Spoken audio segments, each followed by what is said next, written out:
Hey guys, Forex here. Hope you're all well. What you're looking at in front of you are the two faulty PlayStation 2 Slims. Now I've already gone ahead and fixed this one. If you want to see me fixing this, I'll put a link in the description below. As you can see, it's working perfectly fine. It's playing Metal Gear Solid 2. Now today, what I'm going to do is I'm going to fix the second one. So if you stick around and give me 5 minutes to set up, I'll crack on with that.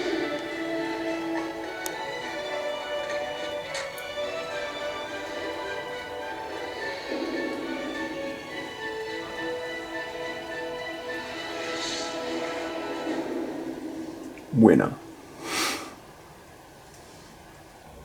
We're all hooked up.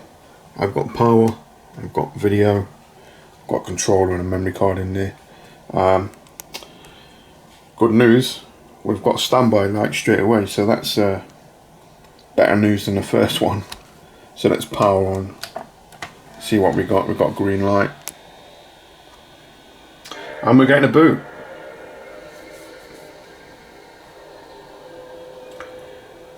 So yeah, there we go. That's booted. Let's have a look at the system config. See what's saying. Yeah, the time needs setting. Video needs setting. Yeah. What I'll do is I'll just spend 5 minutes setting the time and date. I'll change the video from RGB to component. I've already showed you how to do that in the first video. So yeah, I'll be back in a second. As you can see, I've got my component cable plugged in now. I've set the time and date of the console, so let's power on the system. Should get a better picture now. And we do. You can tell instantly it's a lot better. So yeah, let's give this a better test. So let's open the dry bay up. It's a little bit dirty in there. I'll pop in my original version of Resident Evil 4. Shut the lid, see if we get a boot.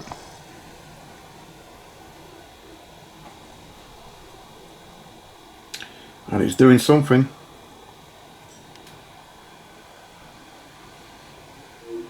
Oh, there you go.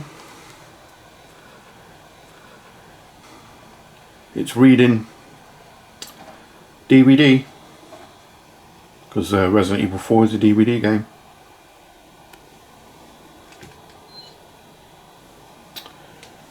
So yeah, it's looking good so far. The only thing we have to test now is the CD side.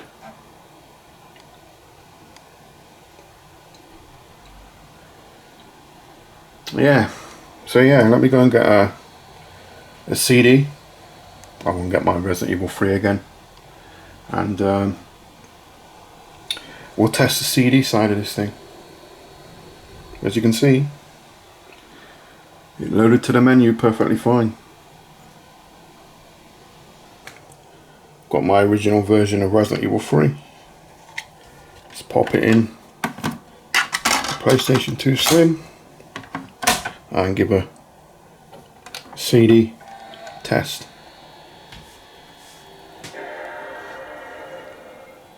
And what do you know?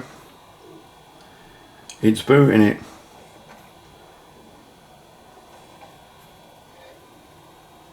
Wow. Yeah. Faulty. Right. Unbelievable.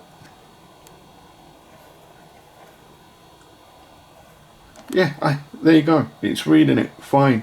DVD and CD. And this is supposed to be faulty. Unbelievable.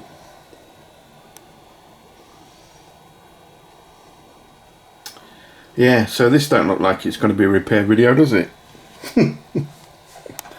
It's going to be more of a service and restore video.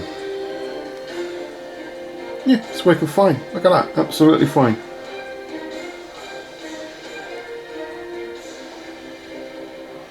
Okay, now it's booted that. Let me just power that off and open the drawer, because I want to know what version DVD player it's got in it, to see if it's exploitable. Now it's 3.10e and 3.11e that are exploitable, so let's go there. Oh, you beauty! 3.11e. So yeah, I'm gonna get that burned copy of Metal Gear Solid 2 Sons of Liberty with 3 DVD boot on, and I'm gonna see if this will boot it. So yeah, can't believe it, this thing's working fine. I've got my backup version that you saw in the other PlayStation Slim video, Metal Gear Solid 2 Sons of Liberty. It's the 3 DVD boot version. So yeah, let's pop it in there. Hopefully it should boot this with it being exploitable. Let's power on and see if we get a boot. And it's booting, I can tell.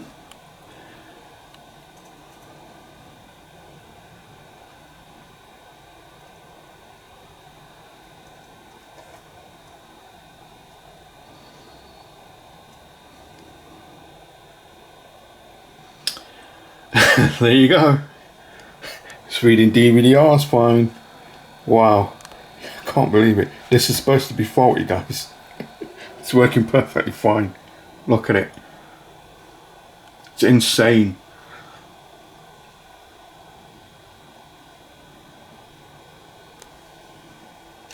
I'll turn the volume up a little.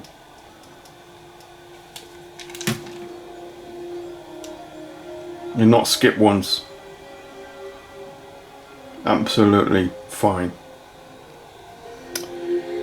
So yeah, this video is going to be more of a restore service video.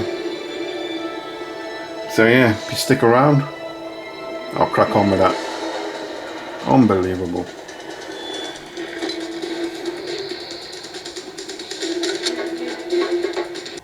Now to get in the PlayStation 2 Slim, it's the same as the first one. We've got to remove those covers so we can get to the screws.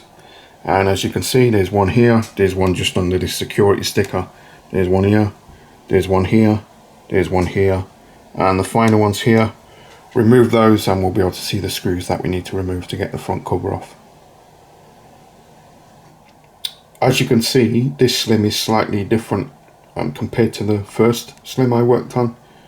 Now to remove the motherboard and the optical block, in the first one we just removed one screw and the old lock come out. But in this one, you have to remove the optical block and then the motherboard separate. Now to remove the optical block, we need to remove this ribbon cable here, and we need to thread it through this little clip. You can just see it there, there's like a little clip holding it down. And we need to remove this ribbon here and this ribbon here. Once we remove those, we should be able to grab the optical block and pull it out like this. So I'll go ahead and do that and then come back. Now if you remember, on the other version of the PlayStation 2 Slim I worked on, to remove the motherboard and the whole assembly was actually very easy. I just removed one screw, which was here, and pulled the whole assembly out the bottom case. Now on this PS2 Slim, it's different. To remove the actual motherboard, we have to remove 3 screws. But first, we need to get the fan off because there's a screw under the fan. Now to do that, we need to remove this screw here, and then the final one is here. Remove those, the fan should come out and I can unclip it at the side there, which will reveal the screw I need to get to. Now the fan's removed, I can actually remove the motherboard. But first I want to just remove this little connector out of the way so I don't forget, because remember when I told you before, you'll forget about that and then you'll take the board out and you'll rip the cable off. So yeah, just do that beforehand. Now the 3 screws I need to remove, there is one just here, there's one just here, and the final one was under the fan, which is just here. Remove those and then you'll be able to take the motherboard out like this. And that's the bottom of the case all stripped. So you can go in sight now. And let's start stripping down the top of the case. Now the first thing I want to do is remove the actual trim, the PlayStation decal trim, because I've got a plan with that. So let me just see if I can get it off. I'm going to be careful, don't want to. Here we go, it's off. So yeah, I've got a plan with this, and I'll show you what I'm going to do at the end of the video. What I'm going to do now is turn it over and strip it down. So yeah, now the first thing I want to remove are the actual memory card flaps. Now I've already showed you how you do this. To do this, you pull it forward like this, and you've got a little bar just here, and all you do is you just pull that bar over this clip and you'll be able to take out the actual memory card flaps. So I'll go ahead and do that and then come back. What I want to do now is remove the lid catch. First I need to remove this spring, and then I'll slide it forward like this and I'll be able to pull it out. What I want to do now is remove the eject button and the actual power button.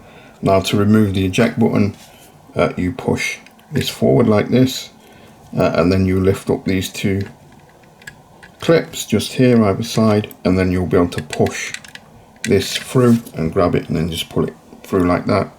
But on the actual power button, it's just press footed. You can pull it out doing that, and then you just grab it and pull it out. The next thing I want to remove is the CD brake. Now to do that, I need to remove this spring, take out this screw, and then the CD brake should just pull straight out. And the final thing I need to do is remove the top lid. Now to do that, I need to remove this CD catch lid retainer, remove this screw, and this metal prong will come out. Same again on this one, remove this screw and this prong will come out. And then you just hold it up like this, you grab the lid and you push it away from you, and then you'll be able to swing the lid out and take the lid out. And that's it. That's the upper and lower case stripped. I can get these in soak for half an hour and then come back and give them a really good scrub. As you can see, I've got the upper, the lower and the lid of the case soaking in the bath. I'll leave them there for half an hour, let them soak, and then come back and give them a really good scrub. What I'm going to do now is like I did with the other PlayStation 2 Slim. I'm just going to spend 5 minutes giving the optical block a good clean. I'll re-grease the sled, motor and both of the slide rails, and yeah, I'll come back once I've done. I've just spent 10 minutes cleaning and re-greasing the optical block. What you can see, we've got some nice new grease on the sled motor, and on the slides we've got some nice new grease. So yeah, that should be good to go now. Now if you want to know what grease I use, here it is. This is the grease I use. It's really good stuff. So yeah, that optical block should be good to go. What I'm going to do now is just give the motherboard a good clean, but first I need to get the shield off. That's very easy, just grab it and it should come straight off, and there we go. You can obviously see a bit of dust on the heatsink and the motherboard's a bit dusty. So yeah, I'll just spend 5 minutes giving this a good clean. That's the shield slash heatsink cleaned and the motherboard cleaned. What I'm going to do now is get the blower fan and I'm going to give that a good clean also. As you can see, the blower fan needs a bit of a clean, so what I'll do is I'll just spend 5 minutes giving this a good clean and then come back and show you what it looks like once I'm done. The great thing about these blower fans is you can actually really strip them down and give them a good clean. And to strip them down is actually very easy, and all you have to do is remove the clips that go around the outer case, and then you can actually remove the actual fan blades. So yeah, I'm going to give this a good clean and then put it all back together. And there we go, that's that blower fan cleaned and looking as good as new. That's everything cleaned and serviced. Let's get this system back together again. As you can see, we're all back together, however we're missing the trim. Now the trim goes on this way like this, but if I do put it on there, you can see it looks a bit weird. Now the reason I've had to file it back a bit, maybe you can see where I filed it, is because it had snapped and it was all jagged, so I had to take my file to it and, you know, round it off and make it look nice.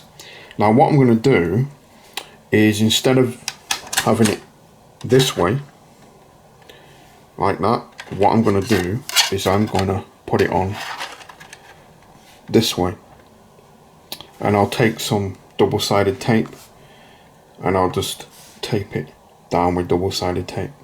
So yeah, I'll go ahead and do that and then come back once I've done. We're all bolted back together. Thought I'd put the one I repaired in the previous video next to the one I've just serviced and restored. As you can see, I got the decal on the opposite way compared to the other one. You know, you'd have to look at it really closely to see it. As you can see, I've got Metal Gear Solid 2, Sons of Liberty, 3 DVD boot version. So yeah, let's shut the lid, power on, and we should get a boot.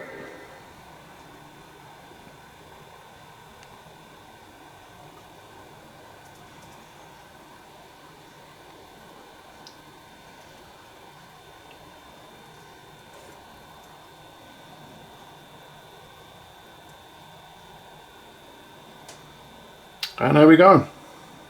Winner winner. Metal Gear Solid dinner. So yeah. There you go guys. Hope you like these two videos. If you did, please give it a big thumbs up. Like, comment, subscribe. All the usual stuff. And as always, I'll catch you on the next one. Winner winner. 2 PlayStation 2 Slims. Both working and both exploitable.